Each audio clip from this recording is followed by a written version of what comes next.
যখন আমরা ওই ক্লারিফিকেশনের জন্য ওনাকে বললাম, তারপরে ওর আধ ঘন্টা পরে উনি মিডিয়াতে এসে বললেন কি হ্যাঁ ওটা কাগজ ছিল।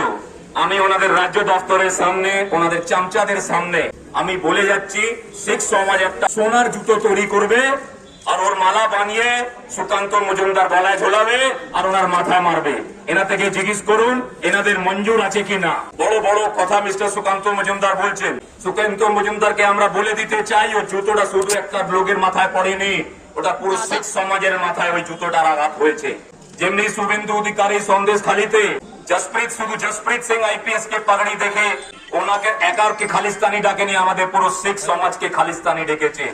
আর আমি একটা কথা এখান থেকে শুধু বলতে চাই, পাগড়ি হচ্ছে আমাদের ধর্মীয় চিহ্ন। যদি আমাদের ধর্মীয় চিহ্নর উপরে কেউ হাত দেয় বা আঘাত করে, আগামী দিন আমরা ওদের চালিয়ে দেবো। সেটা আমরা পাস্টেও দেখিয়েছি, সেটা আমরা ফিউচারে দেখিয়ে দেবো। আমি একটা কথা বলি, আমার কথা শেষ করব। सुकांत ने मांगी माफी है, शुभेंदु तेरी बारी है, भाग शुभेंदु भाग।